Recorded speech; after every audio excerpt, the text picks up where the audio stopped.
마태복음 9장 14절에서 17절 말씀 교독하겠습니다. 그때에 요한의 제자들이 예수께 나와 이르되 우리와 바리새인들은 금식하는데 어찌하여 당신의 제자들은 금식하지 아니하나이까?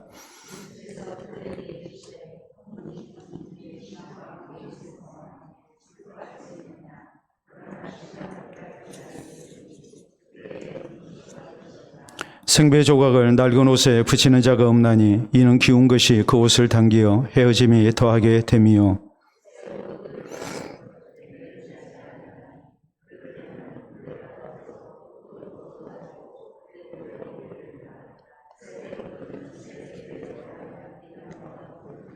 아멘. 기도하고 말씀. 오늘 마태복음 강의 쉬운 7번째 시간입니다.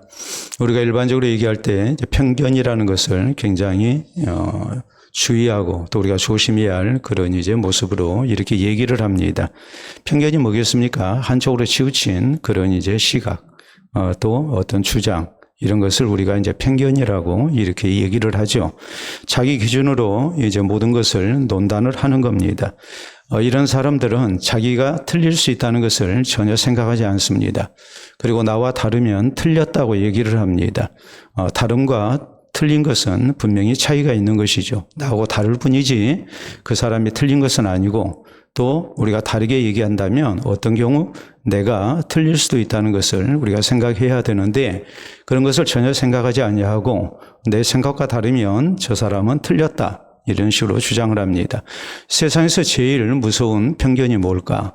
어떤 사람이 제일 무서운 사람일까? 우리가 얘기를 할 때에 책 한 권만 읽은 사람이 제일 무서운 편견에 빠지기 쉽고, 또 이런 사람이 무섭고 말이 통하지 않는 사람이다, 우리가 이렇게 얘기를 하죠. 근데 우리가 세상을 살 때에 이런 편견만 있는 것이 아닙니다. 우리 성도에게 있어서 참으로 무서운 편견이 있습니다. 그것은 신앙의 편견입니다. 신앙의 편견이 뭐겠습니까? 나처럼 신앙생활을 해야 한다는 거예요. 나와 다르게 신앙생활을 하면 저 사람은 틀렸다는 거예요. 뿐만 아니라 나처럼 믿어야 구원을 얻는다고 얘기를 합니다. 주로 이단들이 그런 주장을 하게 되죠. 그래서 구원은 우리에게 있다, 우리가 새로운 구원의 길을 발견했고 또 구주를 만났다고 이렇게 말도 안 되는 그런 주장을 하는 경우를 우리가 주변에서 볼 수 있습니다. 우리는 지난 시간에 우리 예수님께서 세리마태를 이렇게 제자로 부르신 내용에 대해서 말씀을 살폈습니다. 우리 예수님께서 세리를 제자로 부르심으로 말미암아 누구든지 다 구원받을 수 있다는 것을 이렇게 알리셨습니다. 더구나 세리마태는 직장에서 자기 일에 성실히 일하고 있을 때 그를 예수님께서 부르셨습니다. 그래서 우리 주님은 이렇게 성실한 사람을 들어서 쓰심을 우리에게 이렇게 알려주셨죠. 그뿐만이 아니라 마태는 이 주의 부르심에 즉각적으로 순종을 했고, 감사와 기쁨 가운데 송배련을 벌리고 또 주변에 있는 사람들, 자기 동료들을 이렇게 초청을 해서 이제 예수님을 만나도록 이렇게 주선을 합니다. 그래서 그가 주님 앞에 제자로 부르심을 받았던 이런 모든 것이 얼마나 기쁨 속에 되어졌는가, 또 감격 속에 되어졌는가, 우리가 주님 앞에 부르심 앞에 어떤 그런 순종과 헌신이 있어야 할 것인가, 이것을 우리에게 이제 가르치는 말씀이 우리가 지난 시간에 살폈던 말씀의 내용입니다. 그런데 예수님께서 이렇게 세리 마태의 집에서 이 많은 세리들, 죄인들과 함께 식사하시는 모습을 보고 바리새인들이 비난을 했죠. 어찌하여 너희 선생은 죄인들과 함께 식사하느냐? 여러분, 이건 완전한 신앙적 편견이었거든요. 그랬을 때 예수님께서는 건강한 자에게는 의사가 필요가 없고 병든 자에게 필요한 것처럼 나는 의인을 부르는 것이 아니라 죄인을 부르러 왔다. 그래서 저희의 잘못된 신앙적 편견에 대해서 이것이 얼마나 교만한 일인가, 영적 교만 가운데 있는 저희를 이렇게 이제 책망을 하십니다. 다시 말하자면 내가 하나님 앞에 죄인인 것을 생각하고 예수 그리스도를 구주로 영접해야 되는데 나처럼 믿어야 구원 얻는다고 생각하는 이런 영적 교만 속에 있는 저희의 신앙적 편견을 우리 주님께서는 지적하시고 이렇게 책망을 하신 거란 말이에요. 그런데 오늘 성경 말씀에 보면 이 바리새인들과 마찬가지로 이 신앙적 편견에 빠진 또 한 부류의 사람들이 등장합니다. 그들은 세례 요한의 제자들이었습니다. 저희들이 이제 예수님께 직접 질문을 합니다. 우리와 바리새인들은 금식하는데 왜 당신들은 금식하지 않습니까? 왜 예수님은 금식하지 않습니까? 왜 당신의 제자들은 금식하지 않습니까? 이렇게 따지는 겁니다. 자, 이들은 금식에 대해서 잘못된 편견을 가지고 있었죠. 우리처럼 금식해야 경건한 것이고 우리처럼 자주로 금식해야 이것이 바른 신앙생활을 하는 것이다. 이런 식으로 잘못된 편견 속에 빠져 있었단 말이에요. 그렇기 때문에 여기에 대해서 우리 예수님께서 어떤 대답을 하시고 또 이것을 통해서 우리에게 주신 교훈이 무엇일까? 이것이 오늘 성경 말씀의 중요한 내용이에요. 자, 그렇다면 우리는 먼저 이 신앙생활의 바른 모습은 어떤 모습인가라는 것을 우리가 생각을 해야 해요. 자, 14절부터 시작된 말씀 보도록 합니다. 그때 요한의 제자들이 예수께 나와 이르되 우리와 바리새인들은 금식하는데 어찌하여 당신의 제자들은 금식하지 아니하나이까? 라고 말하거든요. 자, 세례요한의 제자들입니다. 자, 세례요한은 우리가 이미 앞에서 말씀을 살폈습니다. 유대 사회를 형성하고 있었던 이런 여러 이제 파들이 있었다고 그랬죠. 신앙적 종파를 우리가 얘기할 때에 빼놓을 수 없는 것이 바리새파가 있었고 또 하나 에세네파라는 경건주의파가 있었습니다. 이들은 세례요한이 속해 있는 파입니다. 이들은 어떤 사람들이냐 했을 때 금욕주의를 앞세우는 사람들입니다. 그렇기 때문에 세례요한처럼 광야에 들어가서 살고 그리고 세속적인 것을 멀리했습니다. 뿐만 아니라 이들은 자주로 금식했습니다. 자, 세례요한이라는 사람이 어떤 사람이었습니까? 세례요한은 고운 옷을 입지 않았죠. 우리가 성경에 보면 세례요한은 약대 털옷을 입었다고 그랬거든요. 그리고 이걸 보고 또 얘기하기를 야, 세례요한은 못 입었구나. 우리가 그렇게 생각할 일이 아니고 부드러운 옷을 입지를 아니했어요.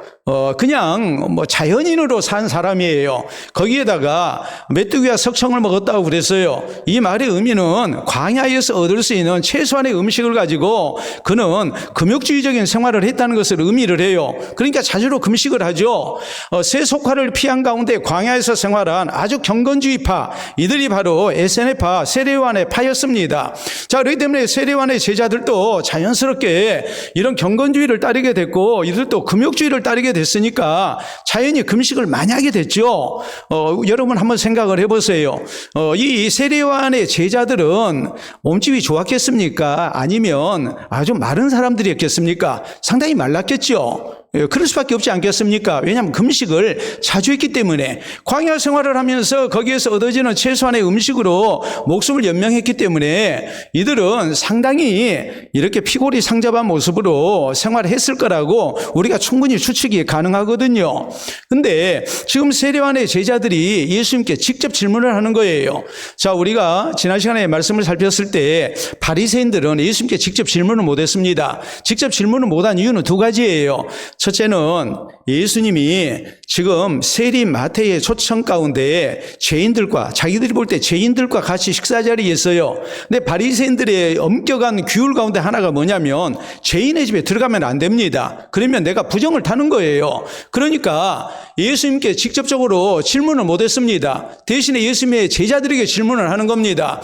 또 하나 예수님의 제자들에게 질문한 이유는 뭐겠습니까? 예수님의 영적 권위에 아무래도 이제 저희가 전투력을 상실했다고 봐야 해요. 자기들보다 더 뛰어나신 분이라는 것을 생각할 때 함부로 따지지를 못했죠. 그러니까 만만한 게 누구겠습니까? 예수님의 제자들이죠. 사회적 신분으로 보나 또 신앙의 연륜을 놓고 볼 때에 또 어떤 우리가 세상적인 질서를 따라서 우리가 생각할 때에 바리새인들은 지금까지 백성들을 가르치는 위치에 있었던 사람들이고 예수님의 제자들은 젊은 청년들로서 저희는 이제 배우는 처지에 있었던 사람들이거든요. 그러니까 이들은 예수님께 직접적으로 질문을 못하고 제자들에게 질문을 했어요. 그런데 세례요한의 제자들은 예수님께 직접 질문을 하는 거예요. 이것은 무엇을 의미하겠습니까? 그만큼 자기들의 신앙적 편견에 빠져 있다는 걸 의미를 해요. 우리는 분명히 옳다는 거예요. 그러니까 자신 있게 예수님께 따지듯이 묻는 겁니다. 바리새인들은 예수님께 따지지를 못하는데 이들은 예수님께 직접적으로 따지듯이 질문할 수 있었던 사람들이에요. 그 정도로 자기들의 신앙에 대한 자긍심이 있었고 또 자신감이 있었어요. 또 이것을 오늘 주제를 가지고 우리가 말씀을 한다면 대단한 신앙적 편견 속에 빠진 사람들이라고 우리가 이렇게 생각할 수 있어요. 여러분 또 뭐라고 얘기합니까? 그냥 우리는 금식합니다 이렇게 말하지 않고 우리와 바리새인들은 금식하는데 당신의 제자들은 왜 금식하지 않습니까? 이렇게 얘기합니다. 이 말을 우리가 다른 말로 얘기하자면 우리가 내 주장을 이렇게 상대방에게 강조할 때 우리는 뭐라고 그럽니까? 다 그런다고 그러거든요. 다 그러기는 누가 다 그래요? 내가 아는 소수 몇몇 사람 아니면 내 의견에 동조하는 한 사람 이걸 가지고서 다 그런다고 우리가 이렇게 과장해서 내 주장을 앞세우는 경우가 많이 있죠. 여러분 그것처럼 지금 이 세례요한의 제자들이 예수님께 따지듯이 묻는 것은 이겁니다. 우리와 바리새인들은 금식하는데 왜 당신의 제자들은 금식하지 않습니까? 이 말의 의미는 우리처럼 신앙생활해야 우리처럼 금식해야 경건한 거고 하나님을 잘 섬기는 것인데 왜 당신들은 금식하지 않습니까? 이거 잘못된 것 아닙니까? 틀리지 않았습니까? 이런 강력한 자기들의 생각을 지금 나타내고 있는 그런 질문하는 모습이란 말이에요. 여기에 대해서 우리 예수님께서 15절에 대답하십니다. 예수께서 그들에게 이르시되 혼인집 손님들이 신랑과 함께 있을 동안에 슬퍼할 수 있느냐? 그러나 신랑을 빼앗길 날이 이르리니 그때에는 금식할 것이니라 라고 말씀하십니다. 자, 우리 예수님께서 이 말씀을 하신 이유는 예수님은 신랑으로 우리 가운데 오신 분이고 교회는 예수 그리스도의 신부된 그런 존재들이라는 것을 이제 비유 가운데 하신 말씀이죠. 무슨 뜻이겠어요? 우리가 구주 대신 예수님을 모시고 사는 성도들입니다. 그러면 우리가 예수님을 구주로 모시고 사는 성도들의 신앙생활이 혹은 그 삶이 어떤 모습이 돼야 되느냐? 여기에 대해서 예수님은 혼인잔치집으로 비유를 하고 계시는 거예요. 여러분 혼인잔치집입니다. 기쁘겠죠. 감격스럽겠죠. 또 행복이 넘치는 모습이겠죠. 아주 큰 잔치 아니겠습니까? 그렇기 때문에 예수님은 이것을 통해서 이제 진정한 신앙생활이 무엇인가라는 것을 비유로 말씀하고 계시는 거예요. 자, 유대사회, 이스라엘 사회에서 결혼을 하게 되면은 이제 결혼 축하회가 열리게 됩니다. 근데 결혼 축하회를 우리처럼 그냥 예식 끝나면 또 우리는 그러죠. 예식 보지도 않고 그냥 가서 먼저 밥 먹고 그냥 그것이 목적이 되어 있는 경우가 많잖아요. 근데 그렇게 하지 않아요. 결혼식 끝나고 나면은 이제 그때부터 일주일 동안 결혼 축하연, 피로연 열리게 됩니다. 자, 그러면 이 피로연 축하연이 얼마나 큰 잔치였는가? 여기에 대해서 우리가 볼 수 있는 것이 신명기 24장 5절에 있는 내용이에요. 자, 거기 보면 하나님께서 율법으로 이렇게 규정을 하셨어요. 누가 결혼했어요. 그러면 1년 동안 징집이 면제됐습니다. 나라에 전쟁이 일어나도 군대 안 가도 됩니다. 여러분, 우리가 6.25 때에 있었던 그런 이제 아픈 사연들, 혹은 그 후에 이제 발굴된 여러 가지 이제 그런 내용을 기반으로 한 드라마나 영화에 보면은 참 기구한 그런, 사연들이 많죠.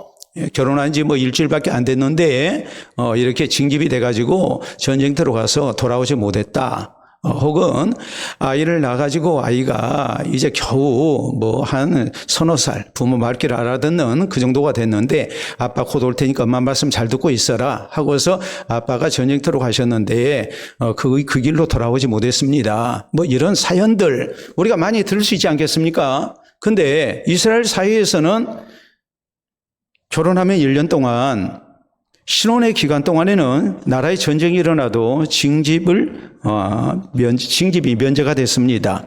또 이렇게 결혼 축하회는 일주일 동안 계속해서 열리게 되는데 이때에는 뭐 해야 되느냐? 모두가 다 기뻐해야 해요.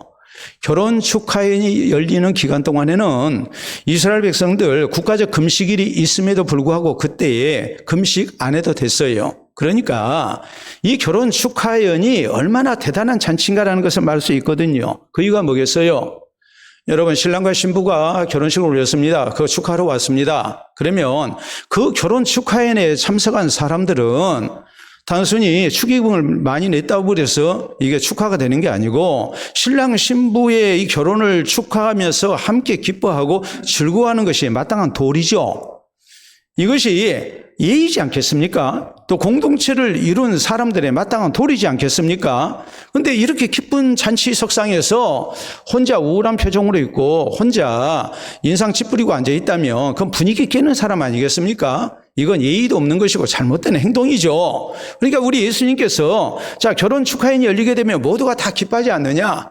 결혼 축하인 때 금식도 이렇게 하지 않아도 되지 않느냐, 이런 걸 생각하면 내가 신랑으로 구주로 너희 가운데 왔는데 이제 예수 그리스도의 신부된 성도로서 구원 얻을 백성들이 주의 제자들이 함께 즐거워하고 기뻐하고 해야지 지금 신령한 영적인 결혼식이 이루어지고 여기에서 지금 이런 복된 축하인이 열린 자리인데 여기서 이렇게 인상 찌푸리고 금식하고 그렇게 있어야 되겠느냐는 말이에요.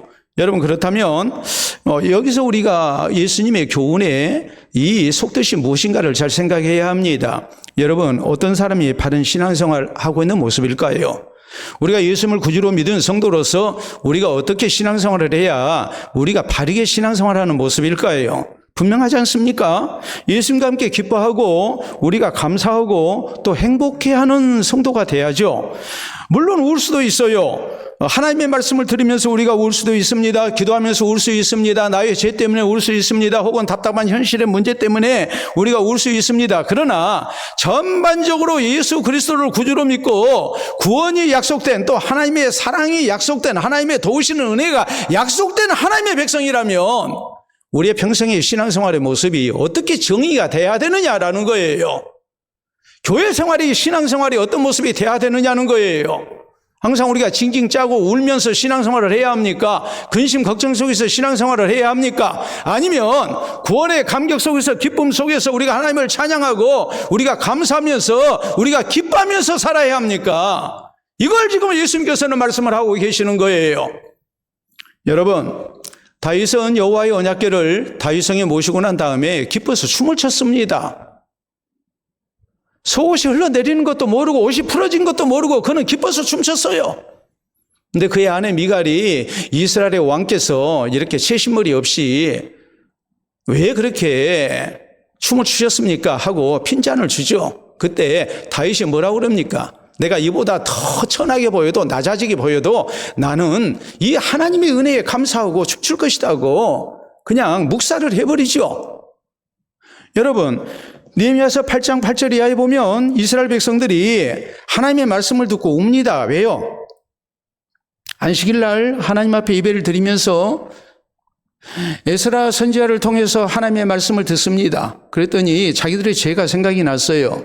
그래서 눈물을 흘리며 회개합니다. 그럴 때에 에스라와 느헤미야 또 레위인들이 백성들을 공고합니다. 오늘은 너희 하나님 여호와의 성일이니 슬퍼하며 울지 마라, 근심하지 마라. 여호와로 인하여 기뻐하는 것이 너희의 힘이니라라고 말씀을 해요. 여러분, 안식일날, 주일날 우리가 하나님의 백성된 감격 속에서 하나님 앞에 예배드리고 그러는데 울지 말라는 거예요. 오늘 우리의 모든 죄가 용서받고 하나님께서 우리를 용납하시고 또 우리를 하나님의 백성으로 받아주신 이 은혜를 생각하면서 우리가 근심도 하지 말고 염려도 하지 말고 감사와 기쁨 속에 하나님을 기뻐하면서 우리가 사는 것이, 그것이 바른 신앙생활의 모습이고 구원받은 성도의 모습이라고 강조합니다. 여러분, 초대 예루살렘 교회 성도들이 하나님 앞에 예배드린 모습을 생각해 보십시오. 저희가 구원의 백성으로 부르심을 받았을 때에 무슨 노예 신분이 갑자기 자유민이 되고 한 거 아닙니다. 가난했던 사람들이 뭐 부자 되고 했던 게 아닙니다. 조금도 달라진 게 없어요. 노예들은 여전히 노예였고 또 가난한 사람은 여전히 가난했어요. 그런데 예루살렘 교회 성도들은 뭐 어떻게 신앙생활을 했습니까? 기쁨으로 하나님 앞에 예배드리고 성도의 교제를 나눴고 또 박해 중에도 저희는 기뻐했습니다. 기쁨의 신앙생활이에요. 갈라디아서 5장 22절에 보면 성령의 열매 9가지가 나옵니다. 그런데 어떤 사람이 성령 충만한 모습인가? 거기에 희락의 열매가 나와요. 기쁨이에요. 그런데 울음의 열매는 없어요. 많이 우는 기뻐하는 사람이 성령이 충만한 게 아니라 기뻐하는 사람이 성령 충만한 사람이라고 성경은 말씀하십니다. 빌보서 4장 4절에 보면 사도 바울은 주 안에서 기뻐하라. 내가 다시 말하노니 기뻐하라 그랬어요. 바울이 지금 기뻐할 처지입니까? 그는 지금 감옥에 갇혀 있잖아요. 그런데 감옥 밖에 있는 성도들을 향해서 기뻐해라고 그러잖아요. 빌립보서를 가리켜서 기쁨은 서신이라고 말을 합니다. 기뻐해라, 기쁨 이런 단어가 4장밖에 되지 않은 이 짤막한 성경에 무려 14번이나 언급되고 있어요. 감옥 속에 있는 사도 바울이 감옥 밖에 있는 성도들에게 기뻐하며 살아라. 기뻐해야 된다. 내가 너희에게 거듭거듭 강조한다. 기뻐해야 된다. 데살로니가서 5장 16절로 18절에 보면 우리를 향하신 하나님의 뜻에 대해서 뭐라고 말씀합니까? 항상 기뻐하라. 쉬지 말고 기도하라. 범사에 감사하라. 이는 그리스도 예수 안에서 너희를 향하신 하나님의 뜻이니라 그랬어요. 하나님이 오늘 나에게 무엇을 바라실까요? 예수 그리스도를 통해서 구원 얻은 우리에게 하나님이 바라시는 것이 그 하나님의 뜻이 무엇일까요? 항상 기뻐하는 거예요. 기뻐하면서 사는 거예요. 우리가 또 쉬지 말고 기도하고 사는 것, 범사에 감사하면서 사는 것, 이것이 그리스도 예수 안에서 우리를 향하시는 하나님의 뜻이라고 이렇게 성경은 우리에게 말씀합니다. 우리나라 교회에 잘못된 편견이 있습니다. 그게 뭐냐면 많이 우는 사람이 잘 믿는 사람이라고 생각해요. 그래서 습관적으로 기도할 때 울음소리를 내요. 우리 성도들은 그리하지 아니한 것이 참 감사합니다. 새벽마다 우는 사람이 있어요. 답답하죠? 신앙생활을 그렇게 하라고 했습니까? 여러분이 자식을 키우는데 여러분 자식 가운데 어떤 아이는 늘 징징대면서 우는 아이가 있어요.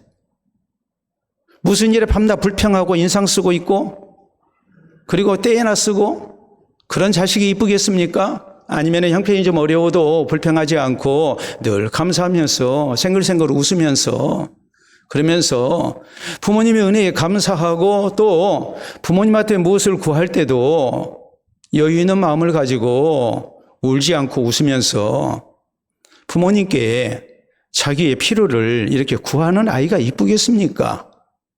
누가 이쁘겠어요? 날마다 징징대고 우는 자식이 이쁩니까?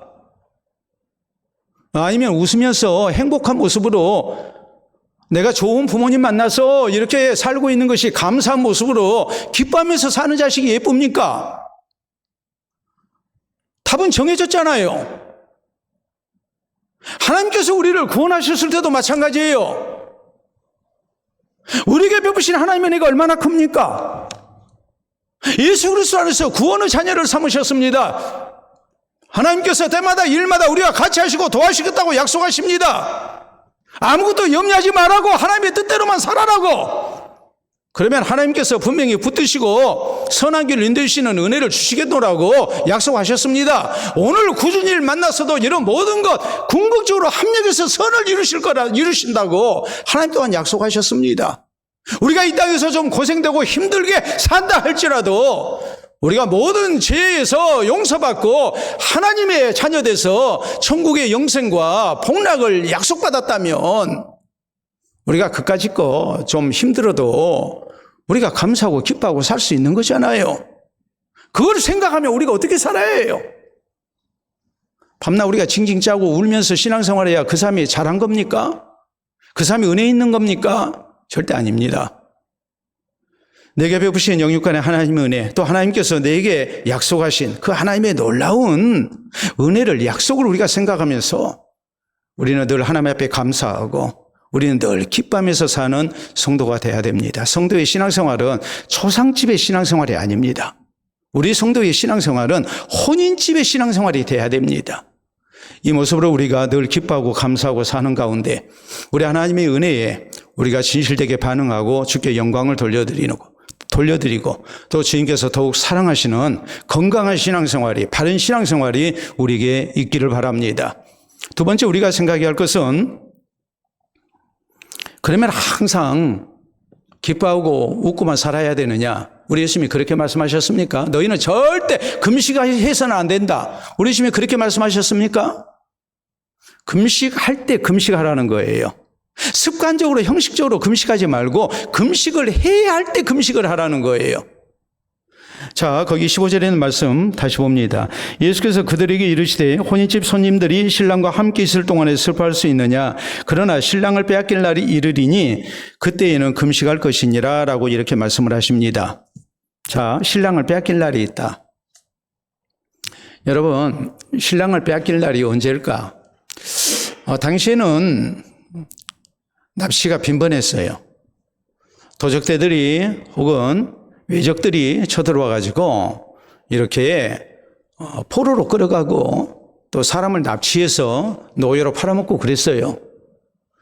그럼 어느 날 이런 불행을 당할 수도 있잖아요. 그런 일이 비일비재했단 말이에요. 그럼 그런 날은 뭐 해야 되겠습니까? 결혼 생활을 하고 있는데 신랑을 이렇게 빼앗겼습니다. 그러면 가장 슬픈 날이지 않겠습니까? 뭐 돈을 좀 뺏겼다 이런 문제가 아니잖아요. 집안의 가장을 내 남편을 빼앗겼어요. 그러면 당연히 슬퍼해야죠. 이런 때 밥이 넘어갑니까? 이런 때 밥 먹어야 되겠습니까? 식사할 수 없죠. 금식해야죠. 이 의미는 다른 것이 아니라 신랑 대신에 예수님을 우리가 빼앗길 때가 있다 이 말이에요. 예수님께서 십자가에서 대속의 죽음을 당하실 겁니다. 아주 슬픈 날입니다.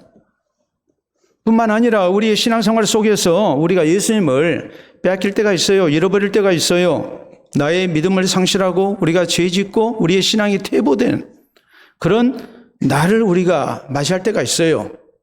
그러면 이런 것을 우리가 뭐 해야 한다는 얘기예요? 슬퍼해야 한다는 말이에요. 애통해야 한다는 말이에요. 원래 금식은 슬픔의 상징이었습니다. 자기 죄를 회개할 때, 국가적인 어떤 환난을 당했을 때, 또 개인적인 재난을 만났을 때 머리를 풀고 베옷을 입고 옷을 찢고 제2에 앉아서 금식을 했어요. 자기의 육신을 괴롭게 하고 영혼까지 괴롭게 했습니다. 그래서 영혼을 정결케 하고 진심으로 하나님 의지하고 하나님의 은혜를 간구하는 것이 바로 금식이었습니다. 그런데 바리새인들과 세리관의 제자들은 자주로 금식했어요. 날짜 정해놓고 금식하는 거예요. 바리새인들은 일주일에 2번 월요일과 목요일에 금식을 했고 그 이유는 다른 것이 아니라 모세가 십계명을 받기 위해서 시내산에 올라간 날, 그날이 목요일이고 산에서 내려온 날이 월요일이다 해가지고 그날 일주일에 2차례 날짜 정해놓고 금식했습니다. 거기에다가 요한의 제자들은 그보다도 더 많이 금식했어요.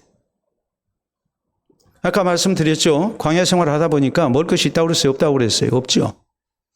금욕주의 파였거든요. 그러니까 자연스레 이 사람들은 금식이 몸에 밴 사람들이에요. 금식을 많이 하면 경건한 것이고 하나님 잘 섬기는 사람이라고 생각했어요. 금식의 고수가 바로 신앙의 고수라고 생각을 했습니다. 그러다 보니까 이게 형식적인 금식이 됐고 형식적인 신앙에 빠지고 만 것이죠. 근데 예수님 말씀하십니다. 이런 형식적인 금식이 해서는 안 된다. 너희가 정말로 신랑을 빼앗길 때 금식해라. 너희가 신앙을 잃었을 때 금식해라. 내가 예수님을 모시고 사는 사람이 돼야 되는데 내가 예수님과 동행하고 예수님과 아름다운 교제와 연합 속에서 살아야 하는 하나님의 백성들인데 예수 그리스도를 신랑으로 모시고는 신부된 성도의 모습인데 내가 예수님을 잃어버렸어요. 빼앗겼어요. 그러면 이것을 애통해야 하면서 우리가 진짜 금식을 해야 한다는 말이에요. 금식을 하지 말라는 것이 아니라 형식적인 금식 하지 말고 마땅히 금식을 해야 할 때 금식을 해야 할 수 있어야 된다는 말입니다. 사무엘상 7장에 보면 이스라엘 백성들이 한 20년 동안 하나님을 찾지 않았습니다. 그러다가 저희 마음속에 하나님을 그리워합니다. 그때 사무엘 선지자가 미스바로 백성들 모이게 하고 금식을 선포하죠. 그리고 간절히 하나님의 은혜를 구하죠. 그래서 하나님의 용서와 또 회복의 은총을 저희가 있고 또 블레셋이 쳐들어왔을 때 하나님의 놀라운 구원을 덧입는 이런 은혜를 받게 됩니다. 느헤미야는 어땠습니까? 자기 동생 하나냐가 예루살렘 갔다 오더니 하는 얘기가 예루살렘 성이 사람이 살지 않고 다 회파돼 가지고 황폐화됐습니다. 들짐승이 살고 있는 성읍이 되고 말았습니다. 그 말을 듣고 느헤미야는 바하사 제국 페르시아 제국의 고위 관리였음에도 불구하고 그는 며칠 동안을 슬퍼하며 금식하며 울었습니다. 국가적이고 민족적인 이 환난 앞에 금식하잖아요. 마땅히 그런 금식을 하라는 말이에요. 사도 바울은 부활하신 예수 그리스도를 만나고 난 다음에 자기의 이 잘못된 과거, 예수를 믿지 않고 교회를 박해했던 이런 모든 죄에 대해서 바울은 금식했습니다. 회개하며 금식했습니다. 저희의 금식은 습관적인 금식이 아니에요. 보통 때는 기뻐하고 감사하고 살았지만 하나님을 향한 신앙을 잃어버리고 또 그로 인해서 너무나도 큰 고난을 만났을 때에 저희는 진실된 모습으로 하나님 앞에 회개하며 금식하며 하나님의 은혜를 구했어요. 오늘 우리의 모습은 어떤 것일까요? 속상하면 밥 못 먹습니다. 안 먹습니다. 내가 돈을 많이 잃었습니다. 밥맛이 떨어집니다. 내 뜻대로 안 됩니다. 밥이 안 넘어가죠. 분해서. 또 뭔가 내 목적을 관찰하고자 할 때 금식을 합니다. 단식을 하는 거예요. 이런 경우도 있죠. 체중 조절을 위해서 다이어트 금식을 합니다. 이게 하나님 앞에 바른 금식이겠습니까? 절대 바른 금식일 수가 없죠.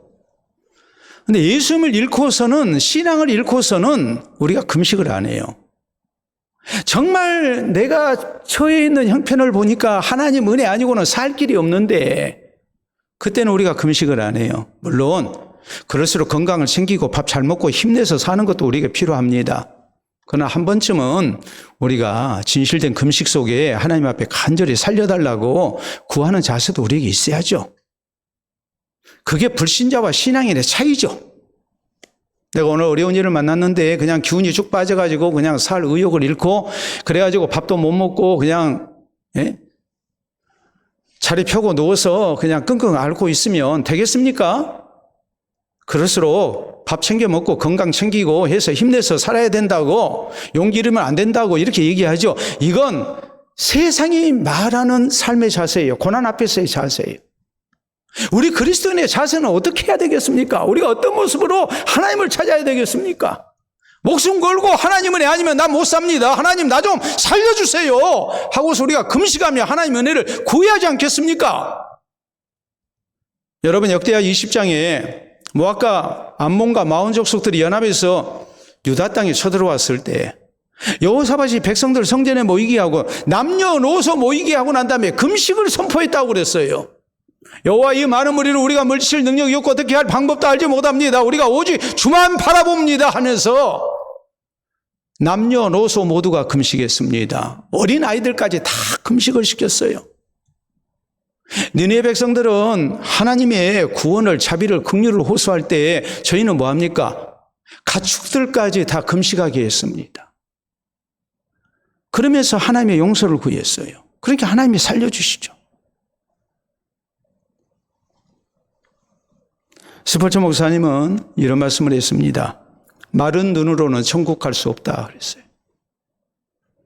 우리가 항상 신앙생활 잘하는 거 아니잖아요. 내가 신앙을 잃을 때가 있어요. 예수님 잃을 때가 있어요. 그때는 우리가 눈물을 흘리고 회개하고 금식하는 모습이 있어야 된다는 말입니다. 신앙경언에 이런 말이 있습니다. 사람 앞에서는 웃고 하나님 앞에서는 울어라 그랬어요. 우리는 반대될 때가 많아요. 사람 앞에서는 징징대고 웁니다. 나 죽겠다고 웁니다. 하나님 앞에서는 울지를 않아요. 하나님께서 내 생명의 주가 되시고 우리의 생사복의 주인 되시고 오늘 내가 만난 문제의 열쇠를, 해결의 열쇠를 우리 하나님이 갖고 계심을 우리가 믿는다면 하나님 앞에서 울며 하나님의 은혜를 구해야 되겠죠. 우리는 늘 기쁨과 감사 속에 살아야 됩니다. 그러나 때때로 예수님을 잃었을 때는 우리가 마땅히 울어야 됩니다. 금식해야 됩니다. 나의 지난 신앙생활을 반성하면서 애통해하면서 우리가 겸손히 하나님 의지해야 됩니다. 치유와 회복의 은혜를 간구해야 됩니다. 그래서 우리의 눈물을 통해서 우리의 죄된 것을 씻어내고 우리의 신앙이 더욱 순수해지고 또 하나님께서 회복시켜 주시는 은혜를 우리가 허락받을 수 있기를 바랍니다. 세 번째, 우리 예수님께서 이렇게 편견 속에 사로잡혀 있는 세례요한의 제자들 향해서 하신 말씀이 있어요. 그건 뭐냐면 열린 마음으로 예수 그리스도의 복음을 받아들여야 된다는 사실이에요. 자, 보겠습니다. 16절 말씀 봅니다. 생배 조각을 낡은 옷에 붙이는 자가 없나니 이는 기운 것이고 옷을 당겨 헤어짐이 더하게 됨이요. 그랬어요. 자, 낡은 옷이에요. 근데 낡은 옷이 헤어져서 구멍이 났어요. 그러면 당시에는 굉장히 물자가 귀한 시대니까 옷을 3대에 걸쳐서 이렇게 입기도 하고 그랬거든요. 오죽하면 옷이 전당물에 해당이 됐어요. 돈 빌려가서 갚지 않냐면 옷을 담보로 잡았습니다. 그만큼 옷이 귀했어요. 여러분, 아간이라는 사람이 여리고 성에서 도적질할 때 그때에 금덩어리, 은덩어리뿐만이 아니라 시날산에 값비싼 외투를 훔쳤다고 그랬거든요. 옷이라는 것이 굉장히 소중한 재산이었어요. 그런데 옷이 낡아서 구멍이 났어요. 지금 같으면 버려버리고 우리가 새 옷을 입을 수 있죠. 근데 그 당시는 그렇게 할 수 있는 형편이 아닙니다. 그러면 옷을 기워서 입어야 됩니다. 옷을 기워서 입는데 낡은 옷에다가 새 옷감을 갖다 대면 무슨 문제가 생기겠습니까? 낡은 옷이 더 빨리 헤어지죠. 이게 세탁을 했달지 옷을 빨았달지 하면 이 배가 수축력이 있기 때문에 줄어들지 않겠습니까? 그러면 낡은 옷을 잡아당기고 말아요. 그래서 결국에는 더 옷이 헤어지고 말아요. 옷을 못 쓰게 돼요. 우리 예수님께서 지금 생배 조각을 붙이지 않는다. 또 이어지는 17절을 보면 말씀 봅니다. 새 포도주를 낡은 가죽 부대에 넣지 아니하나니 그렇게 하면 부대가 터져 포도주도 쏟아지고 부대도 버리게 됩니다. 새 포도주는 새 부대에 넣어야 둘이 다 보존되느니라 라고 말씀을 하십니다. 새 포도주는 새 부대에 넣어야 된다.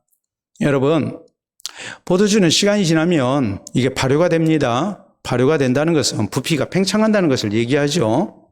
우리가 옛날에 수돗물도 마음대로 못 쓰고 할 때 그때 큰 독 항아리에다가 이제 뭐 했습니까? 물을 담잖아요. 그런데 물을 가득 담으면 겨울철에 뭐 해버립니까? 독이 깨지죠. 왜요? 물이 얼면서 부피가 팽창하기 때문에 그래요. 근데 포도주도 마찬가지거든요. 시간이 지나면 이게 발효가 돼가지고 그래서 부피가 팽창하기 때문에 새 포도주를 낡은 부대에다가 헌 부대에다가 담게 되면 이 부대가 찢어지고 만단 말이에요. 자, 여기서 나오는 가죽 부대, 다른 게 아니고 양이나 염소를 잡을 때 목 부분만 잘라서 버린 후에 그대로 벗겨서 잘 말리면 하나의 부대가 됩니다. 그래서 이걸 가지고서 이제 새끼 양을 잡았을 때는 휴대용 물주머니로 사용을 했고 혹은 이제 많은 물을 저장하는 혹은 포도주를 이렇게 저장하는 부대로 사용을 했습니다. 어떤 경우 베개로도 사용을 했습니다. 자, 우리가 한번 보도록 하겠습니다.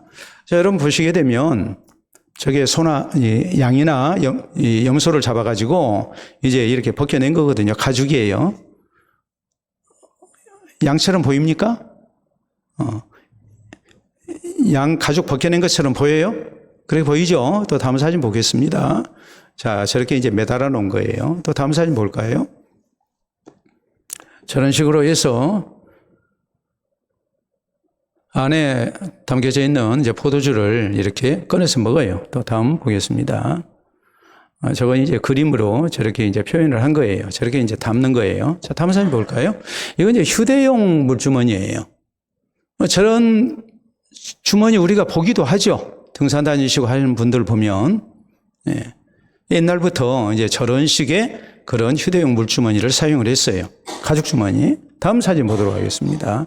자, 저렇게 포도주 담아가지고, 저건 이제 현대식으로 만든 그런 이제 포도주, 보관, 부대입니다. 근데 여러분 생각해 보세요.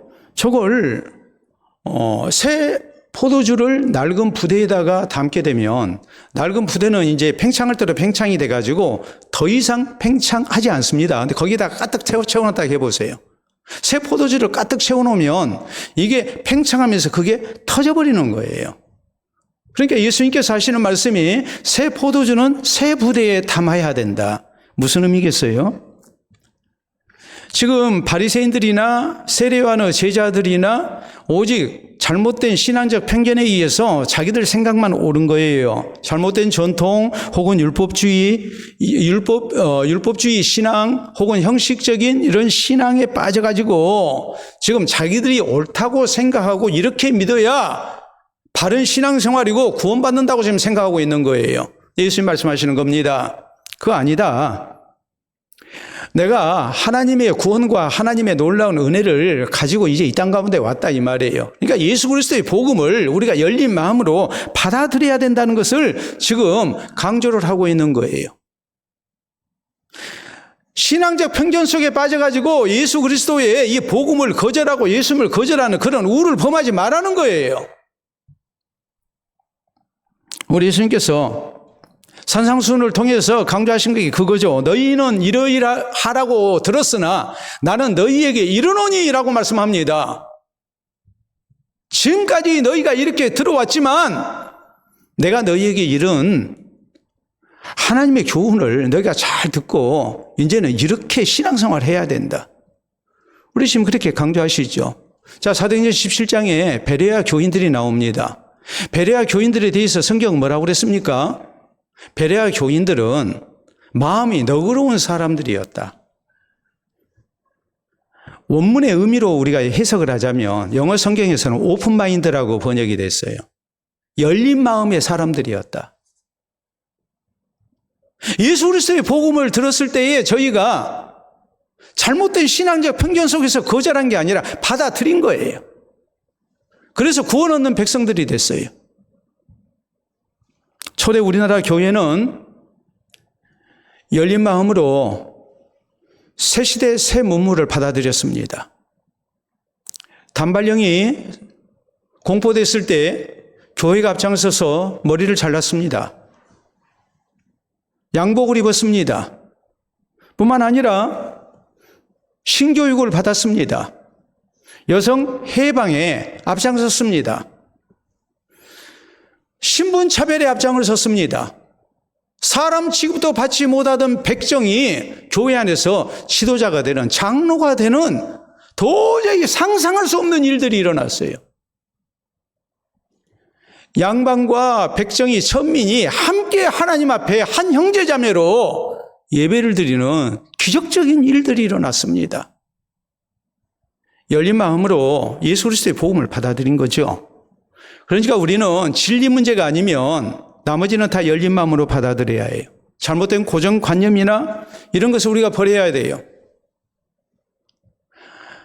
지금까지 내가 지켜왔던 세상적인 가치관이나 인생관 혹은 삶의 자세, 방법 이런 것보다도 하나님의 말씀이 우리에게 요구하는 것을 우리가 받아들이고 열린 마음으로 주님의 교훈 가운데 우리가 하나님의 백성으로서 살고자 하는 그런 신앙의 자세가 우리에게 있어야 해요. 그래야 우리가 바른 신앙생활을 할 수 있어요.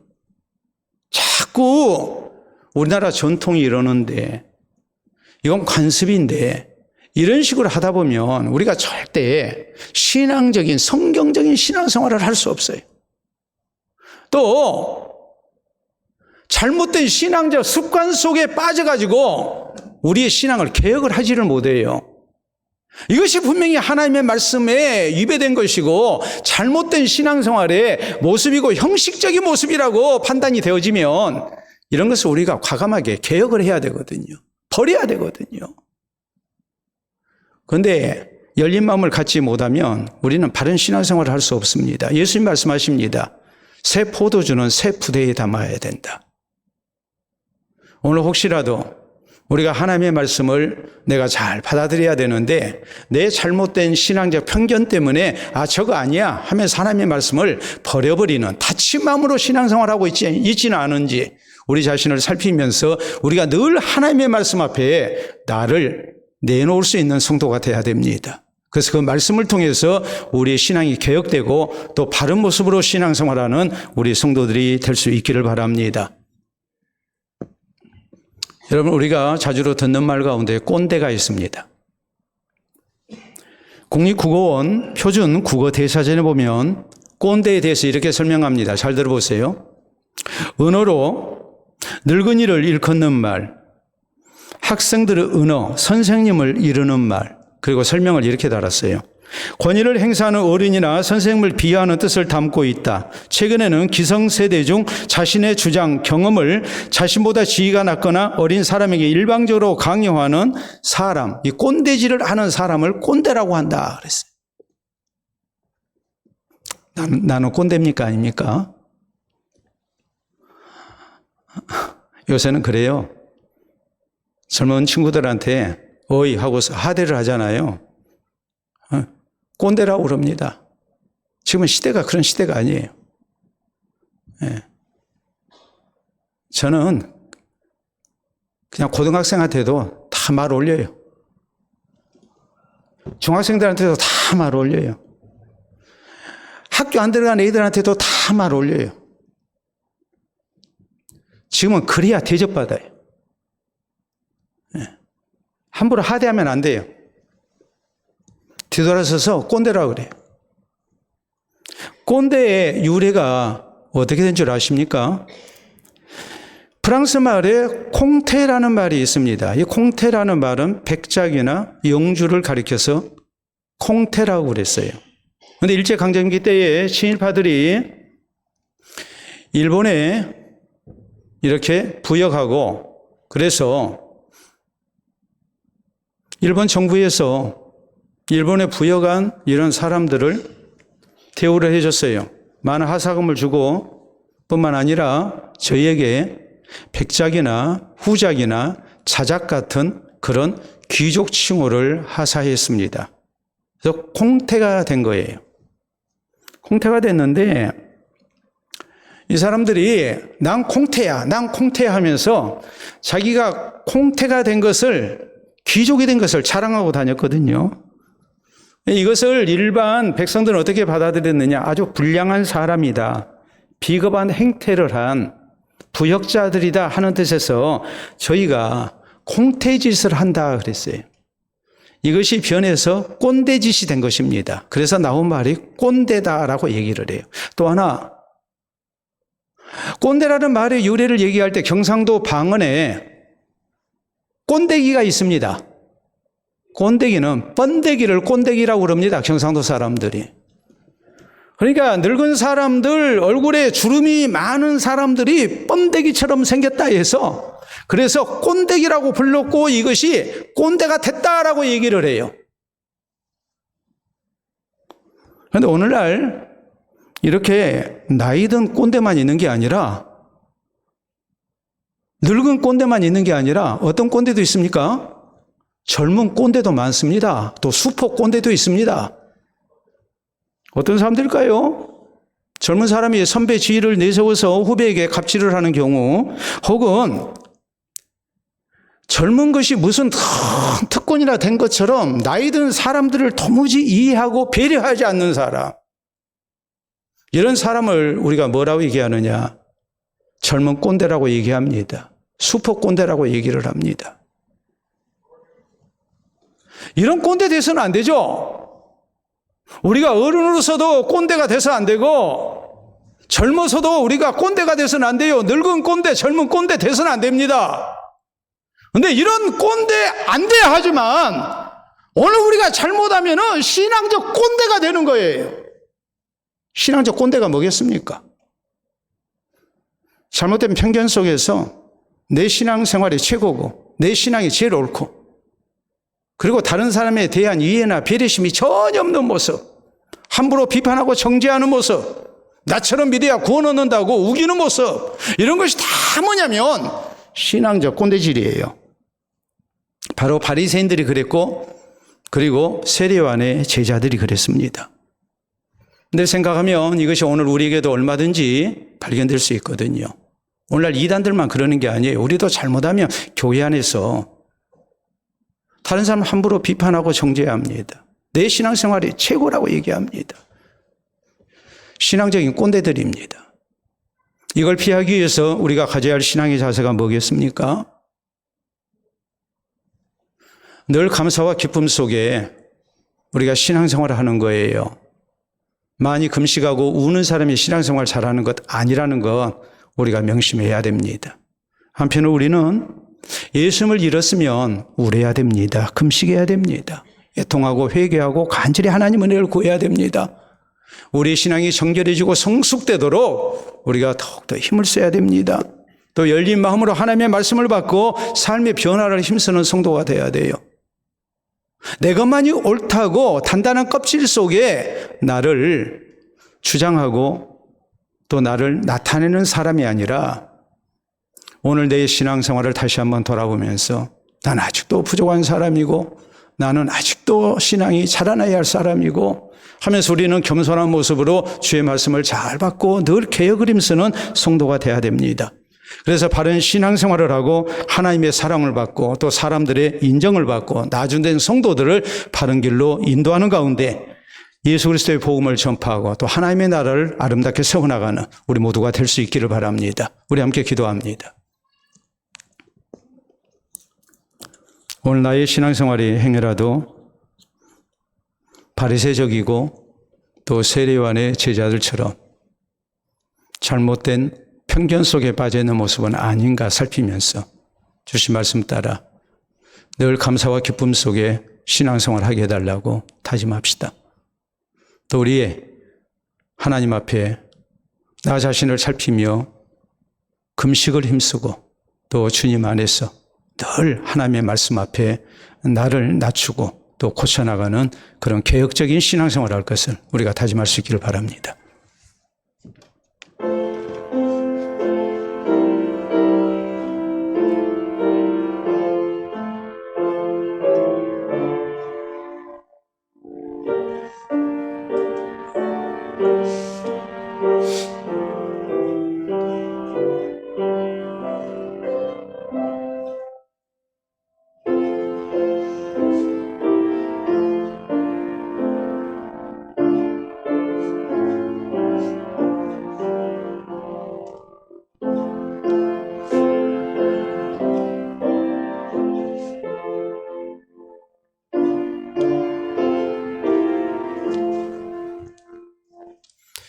자비로우신 아버지 은혜를 감사합니다. 이 시간 말씀을 통하여 우리 자신의 신앙생활을 다시 한번 돌아보게 하시고 우리가 신앙적 편견에 빠지지 않도록 우리를 공고히 주신 것을 진심으로 감사합니다. 항상 예수 그리스도 안에서 감사와 기쁨 속에 사는 우리 되게 하시고 또 하나님의 말씀을 통하여 늘 나 자신을 성찰하며 하나님 앞에 동의하며 또 신앙이 정결해지기를 힘쓰는 우리가 되기를 원합니다. 하나님의 말씀이 명령하실 때에 우리가 기쁨으로 그 말씀도 잘 받아들이게 하시고 말씀을 통해서 우리의 신앙이 날로 날로 새로워지게 하시고 하나님과 사람 앞에 바른 신앙생활 힘쓰게 하시사 우리 하나님께 영광이 되게 하시고 또 많은 사람들에게 덕을 세우는 우리들 되게 하시고 예수 그리스도의 복음이 우리 삶 속에서 아름답게 드러나게 하시고 하나님의 나라를 세워나가며 우리 주변에 있는 많은 이들을 바른 신앙의 길로 인도하는 데 귀히 쓰임받는 우리 모든 성도들 될 수 있도록 인도해 주시옵소서. 예수님 이름으로 기도하옵나이다. 아멘.